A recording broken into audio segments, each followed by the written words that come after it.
Hi, good day to you all. SCB 5 star online classes. So ನಾನು ನಿಮ್ಮ SCB ರಾಧರ್ present ಮಾಡ್ತಾ ಇರೋದು. So ಇವತ್ತಿನ ಕ್ಲಾಸಲ್ಲಿ ನಾವು ಮೊರಾರ್ಜಿ ದೇಸಾಯಿ ಪರೀಕ್ಷೆಗೆ 2026 ಏನಿದೆ ಅಲ್ಲ, ಸೊ ಅದರಲ್ಲಿ ಸೈನ್ಸ್ ಸಬ್ಜೆಕ್ಟನ್ನು ಸಾಲ್ವ್ ಮಾಡ್ತಾ ಇದ್ದೀವಿ. ವೆರಿ ಇಂಪಾರ್ಟೆಂಟ್ ಕ್ವಶನ್ಸ್ ಆಗಿರ್ತವೆ ಇವು.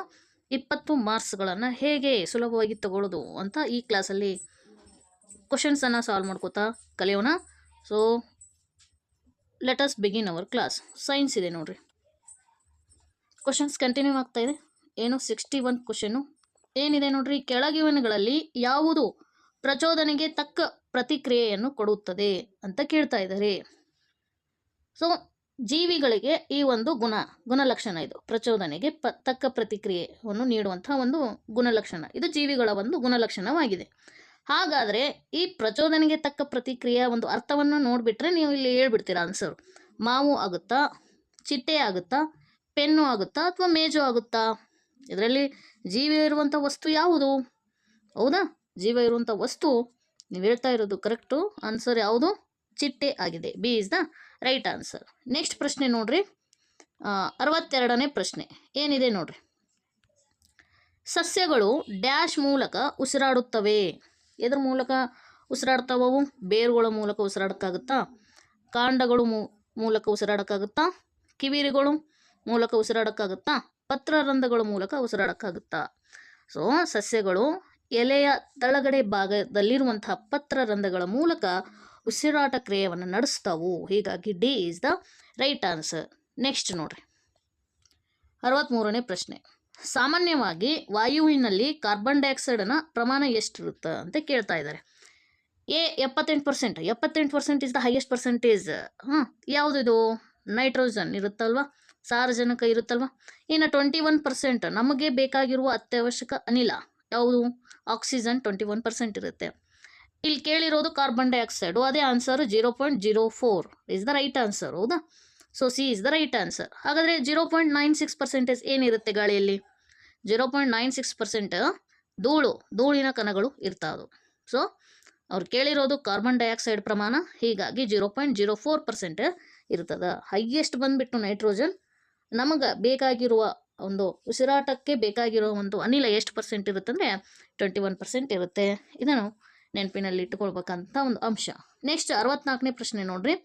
ಕೊಟ್ಟಿರುವ ಆಯ್ಕೆಗಳಲ್ಲಿ ಯಾವುದು ಆಟಗಳಿಂದ ಪ್ರಯೋಜನ ಆಗುತ್ತೆ? ಅಂದರೆ ಆಟ ಆಡೋದ್ರಿಂದ ಏನು ಬರೆಯುವ ಕೌಶಲ್ಯ ಉಂಟಾಗ್ತೈತೆ ಸ್ಪೋರ್ಟ್ಸ್ ಆಡೋದ್ರಿಂದ, ಅಥವಾ ಸ್ಪರ್ಧಾ ಮನೋಭಾವದಿಂದ ಏನಾದರೂ ಬರ್ತದ?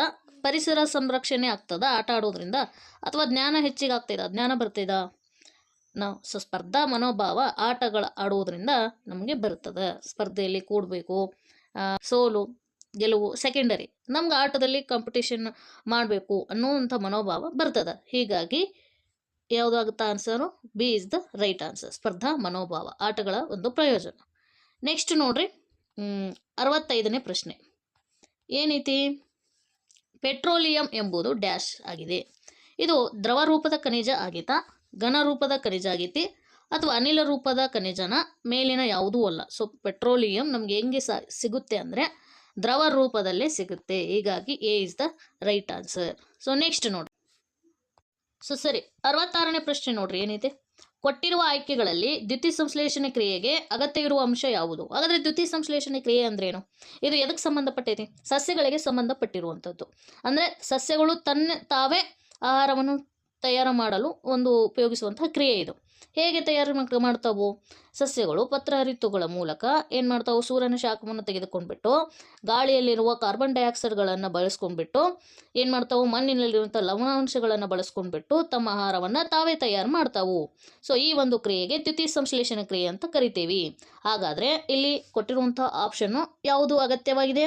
S, C is the right answer. ಪತ್ರಹರಿತು ಬೇಕಾಗ್ತದೆ. ನೆಕ್ಸ್ಟ್ ನೋಡ್ರಿ. 67ನೇ ಪ್ರಶ್ನೆ. ದ್ರವ್ಯರಾಶಿಯ ಅಂತಾರಾಷ್ಟ್ರೀಯ ಮೂಲಮಾನ ಯಾವುದು? Mass, SI unit of mass ಅಂತ ಕೇಳ್ತಾ ಇದ್ದಾನೆ. ಗ್ರಾಮ್ ಆಗುತ್ತಾ, ಕ್ವಿಂಟಾಲ್ ಆಗುತ್ತಾ, ಅಥವಾ ಕಿಲೋಗ್ರಾಮ್ ಆಗುತ್ತಾ, ಟನ್ ಆಗುತ್ತಾ? ಸೊ ಸರಿಯಾದ ಉತ್ತರ ಯಾವುದಲ್ಲಿ? C is the right answer. Next ಪ್ರಶ್ನೆ 68ನೇ ಪ್ರಶ್ನೆ. ನೀರಿನ ಮುಖ್ಯ ಮೂಲ ಯಾವುದು? ಹೌದಾ, ಮೇನ್ ಸೋರ್ಸ್ ಆಫ್ ವಾಟರ್ ಯಾವುದಂದರೆ ಮಳೆ ಆಗುತ್ತೆ ಸೋರ್ಸು. ಇವು ನದಿಗಳು, ಕೆರೆಗಳು, ಜಲಾಶಯಗಳು ಇವು ನೀರಿನ ಆಕಾರಗಳು ಇವು. ಹೌದಾ, ನಮಗೆ ನೀರು ಎಲ್ಲಿಂದ ಮೇನ್ ಆಗಿ ಮೂಲ ಯಾವುದು ಅಂದರೆ ಮಳೆಯಿಂದನೇ ಸಿಗುವಂಥದ್ದು. ಹೀಗಾಗಿ ನೀರಿನ ಮುಖ್ಯ ಮೂಲ ಮಳೆ. B is the right answer. Next ನೋಡ್ರಿ 69ನೇ ಪ್ರಶ್ನೆ. ಸೂರ್ಯ ಒಂದು ಡ್ಯಾಶ್ ಆಗಿದೆ. ಸೂರ್ಯ ಒಂದು ಗ್ರಹ ಆಗಿದೆಯಾ, ನಕ್ಷತ್ರ ಆಗಿದೆಯಾ, ಕ್ಷುದ್ರ ಗ್ರಹ ಅಸ್ಟ್ರಾಯ್ಡ್ ಅಂತ ಕರಿತೀವಿ, ಅಥವಾ ಧೂಮಕೇತು ಕಾಮೆಟ್ ಅಂತ ಕರಿತೀವಿ. ಹಾಗಾದರೆ ಯಾವುದು ಸರಿಯಾದ ಉತ್ತರ? ಸೂರ್ಯ ಒಂದು ನಕ್ಷತ್ರವಾಗಿದೆ. B is the right answer. Next 70ನೇ ಪ್ರಶ್ನೆ ನೋಡ್ರಿ, ಏನೈತಿ? ಸೌರವ್ಯೂಹದ ಕೆಂಪು ಗ್ರಹ ಅಂಥೇಳಿ ಯಾವುದನ್ನು ಕರಿತೀವಿ ನಾವು? ಬುಧ ಗ್ರಹ, ಇದು ಅತ್ಯಂತ ಚಿಕ್ಕ ಗ್ರಹ. ಶುಕ್ರ ಗ್ರಹ, ಇದು ಅತ್ಯಂತ ಹೊಳೆಯುವಂತಹ ಗ್ರಹ. ಮಂಗಳ ಗ್ರಹ, ಎಸ್, ಇದು ಸರಿಯಾದ ಉತ್ತರ, ಅತ್ಯಂತ ಕೆಂಪು ಗ್ರಹ. ನೆಕ್ಸ್ಟ್ ಗುರು ಗ್ರಹ, ಇದ್ರ ವಿಶೇಷತೆ ಅಂದರೆ ಅತ್ಯಂತ ದೊಡ್ಡ ಗ್ರಹ ಅಂತ ಹೇಳ್ಬೋದು. So C is the right answer, ಕೆಂಪು ಗ್ರಹ. ನೆಕ್ಸ್ಟ್ ನೋಡ್ರಿ 71ನೇ ಪ್ರಶ್ನೆ. ಯಾವ ಶಕ್ತಿಗಳ ಒಟ್ಟು ಮೊತ್ತವನ್ನು ಯಾಂತ್ರಿಕ ಶಕ್ತಿ ಎನ್ನುತ್ತೇವೆ ಅಂತ ಹೇಳ್ತಾ ಇದ್ದಾರೆ. ಸೊ ಸರಿಯಾದ ಉತ್ತರ ಬಂದ್ಬಿಟ್ಟು ಪ್ರಚನ್ನ ಶಕ್ತಿ ಮತ್ತು ಚಲನ ಶಕ್ತಿ ಇವೆರಡು ಒಟ್ಟಿಗೆ ಆದರೆ ಏನಾಗ್ತದ? ಯಾಂತ್ರಿಕ ಶಕ್ತಿ ಆಗ್ತದ. So B is the right answer. Next ನೋಡ್ರಿ ಪ್ರಶ್ನೆ 72. ಸಸ್ಯದ ಆಹಾರ ತಯಾರಿಕೆಯಲ್ಲಿ ತಯಾರಾಗುವ ಅಂಶ ಯಾವುದು? ಸಸ್ಯಗಳು ತಂತಾವ ಆಹಾರ ತಯಾರು ಮಾಡ್ಕೋತು ಅಂತ ಗೊತ್ತಾಯಿತು, ಹೌದಾ? ಸೊ ಆ ಒಂದು ಪ್ರೊಸೆಸ್ಸಲ್ಲಿ ಅಂದರೆ ಅದಕ್ಕೆ ನಾವು ಫೋಟೋಸಿಂಥಸಿಸ್ ಅಂತೇವೆ ಅಥವಾ ದ್ವಿತೀಯ ಸಂಶ್ಲೇಷಣೆ ಅಂತ ಕರಿತೇವೆ. ಸೊ ದ್ವಿತೀಯ ಸಂಶ್ಲೇಷಣೆ ಕ್ರಿಯೆ ಆದಾಗ ಏನು ಬಿಡುಗಡೆ ಆಗ್ತಾವು? ಒಂದು ಗ್ಲೂಕೋಸ್ ತಯಾರಾಗ್ತೈತಿ, ಹೌದಾ? ಇನ್ನೊಂದು ಆಮ್ಲಜನಕ ಬಿಡುಗಡೆ ಆಗ್ತದೆ. ಹೀಗಾಗಿ ಸರಿಯಾದ ಉತ್ತರ ಎ ಆಗಿದೆ. A is the right answer. Next ನೋಡ್ರಿ 73ನೇ ಪ್ರಶ್ನೆ. ಕೊಟ್ಟಿರುವ ವಂಶವೃಕ್ಷದಲ್ಲಿ ಎಷ್ಟು ತಲೆಮಾರುಗಳಿವೆ? ನೋಡ್ರಿ, ಇದು ಬಾಕ್ಸು ಗಂಡು ಅಂತ ತೋರಿಸುತ್ತೆ, ಇದು ಹೆಣ್ಣು ಅಂತ ತೋರಿಸುತ್ತೆ. ಸೊ ಆಜು ಬಾಜು ಕನೆಕ್ಟ್ ಆಗಿರೋದ್ರಿಂದ ಒಂದು ಗಂಡ ಹೆಂಡತಿ ಅಂತ ತೋರಿಸುತ್ತೆ. ಸೊ ನೆಕ್ಸ್ಟ್ ಇಲ್ಲಿ ಇದು ಒಂದು ಹೆಣ್ಣು ಅಂದ್ರೆ ಆ ಗಂಡ ಹೆಂಡತಿಗೆ ಒಂದು ಮಗಳಿದ್ದಾಳೆ. ನೆಕ್ಸ್ಟ್ ಈ ಕಡೆ ಬಂದರೆ ಒಬ್ಬ ಮಗ ಇದ್ದು ಆ ಮಗನಿಗೆ ಮದುವೆ ಆಗಿದೆ, ಅದು ಕೂಡ ಅವರು ಏನಾಗಿದೆ? ಮಗ ಸೊಸೆ. ನೆಕ್ಸ್ಟ್ ಇಲ್ಲಿ ಇನ್ನೊಬ್ಬ ಮಗ ಇದ್ದಾನೆ, ಇಲ್ಲಿ ಕೂಡ ಅವನಿಗೂ ಕೂಡ ಮದುವೆ ಆಗಿದೆ, ಅದು ಕೂಡ ಮಗ ಮತ್ತು ಸೊಸೆ. ಹಾಗಾದರೆ ಇದು ಎಷ್ಟು ತಲೆಮಾರು ಆಗ್ಯಾವು? ಹೌದಾ? ಇದು ಒಂದು ಮನೆ ಐತಿ, ಅಲ್ಲಿ ತಂದೆ ತಾಯಿ ಮತ್ತು ಅವರ ಮಕ್ಕಳು ಇದ್ದಾರೆ ಅಷ್ಟೇ. ಅವ್ರಿಗೇನಾದ್ರೂ ಮಕ್ಕಳದಾವ? ಇಲ್ಲ. ಹಾಗಾದರೆ ಇದು ಒಂದು ತಲೆಮಾರು ಆಗ್ತದ. ನೆಕ್ಸ್ಟ್ ಇದೊಂದು ತಲೆಮಾರು ಆಗ್ತದೆ. ಹಾಗಾದರೆ ಇಲ್ಲಿ ಎಷ್ಟು ತಲೆಮಾರುಗಳು ಅದಾವಂದ್ರೆ 2 ತಲೆಮಾರುಗಳು ಅದಾವು. ಹಾಗಾದರೆ ನೆಕ್ಸ್ಟ್ ನೋಡ್ರಿ 74ನೇ ಪ್ರಶ್ನೆ ಏನೈತಿ? ಕೊಟ್ಟಿರುವ ಆಯ್ಕೆಗಳಲ್ಲಿ ಯಾವುದು ನವೀಕರಿಸಲಾಗದ ಸಂಪನ್ಮೂಲ ಆಗೈತಿ? ಸೊ ನಾನ್ ರಿನ್ಯೂವೇಬಲ್ ರಿಸೋರ್ಸಸ್ ಅಂದರೆ ಮತ್ತೆ ನಾವು ಮರುಪಡೆಯೋಕೆ ಆಗುವುದಿಲ್ಲ ಅಂಥವು ಯಾವುದು ಇಲ್ಲಿ? ವನ್ಯಜೀವಿಗಳ, ಸೌರಶಕ್ತಿನ, ನೀರುನ, ಚಿನ್ನನ. ಸರಿಯಾದ ಉತ್ತರ ಚಿನ್ನ ಆಗೈತಿ.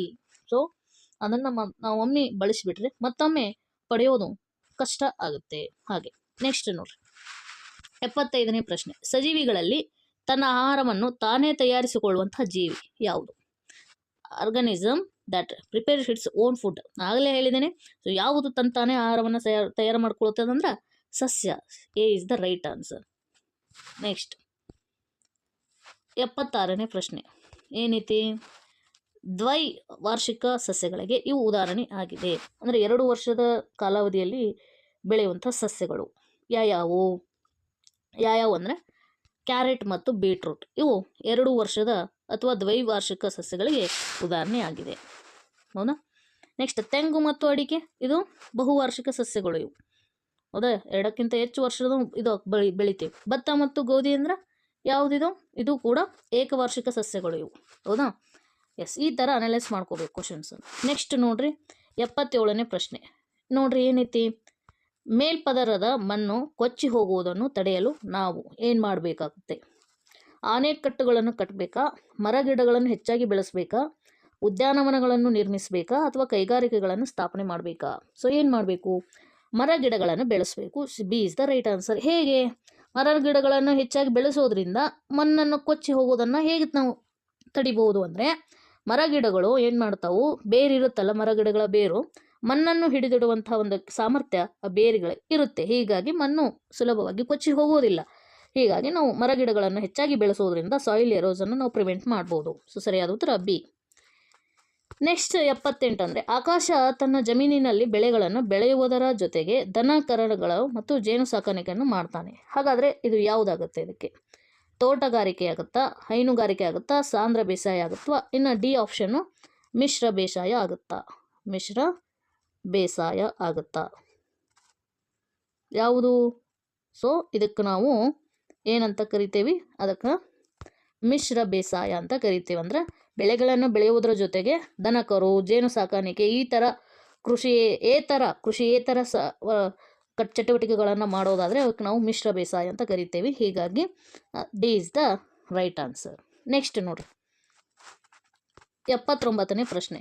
ಕೆಳಗಿನಗಳಲ್ಲಿ ಯಾವುದು ಕಡಿಮೆ ಸಾಂದ್ರತೆಯನ್ನು ಹೊಂದಿದೆ? ಕಲ್ಲು, ಕಬ್ಬಿಣ, ಎಣ್ಣೆ, ಬಂಗಾರ. ಸರಿಯಾದ ಉತ್ತರ ಎಣ್ಣೆ. ನೋಡ್ರಿ, ಎಣ್ಣೆ is the right answer. Next ನೋಡ್ರಿ, 80ನೇ ಪ್ರಶ್ನೆ. ಮೊಟ್ಟೆಯ ಹಳದಿ ಭಾಗ, ಕಡಲೆಕಾಯಿ, ಬೆಣ್ಣೆ ಇವುಗಳಲ್ಲಿರುವ ಆಹಾರದ ಘಟಕ ಪ್ರೋಟೀನ್ ಆಗುತ್ತಾ, ಕಾರ್ಬೋಹೈಡ್ರೇಟ್ ಆಗುತ್ತಾ, ಲಿಪಿಡ್ ಆಗುತ್ತಾ, ಖನಿಜಗಳು ಆಗುತ್ತಾ? ಸೊ ಸರಿಯಾದ ಉತ್ತರ ಲಿಪಿಡ್ ಆಗುತ್ತೆ. ಯಾವುದಾಗುತ್ತೆ? Lipid is the right answer. So ಇಲ್ಲಿ ನಾವು 20 ಕ್ವಶನ್ಸ್ಗಳನ್ನು ಬಿಡಿಸಿದ್ದೀವಿ. ಸೊ ಈ ಕ್ಲಾಸ್ ನಿಮಗೆ ಹೆಲ್ಪ್ ಆದರೆ ಸಬ್ಸ್ಕ್ರೈಬ್ ಮಾಡಿರಿ, ಲೈಕ್ ಮಾಡಿರಿ ಮತ್ತು ನಿಮ್ಮ ಫ್ರೆಂಡ್ಸ್ಗೆ ಶೇರ್ ಮಾಡಿರಿ ಅಂತ ಹೇಳ್ತಾ, thank you for watching my video. Next ಕ್ಲಾಸಲ್ಲಿ ನೆಕ್ಸ್ಟ್ ಸಬ್ಜೆಕ್ಟನ್ನು ಸಾಲ್ವ್ ಮಾಡೋಣ.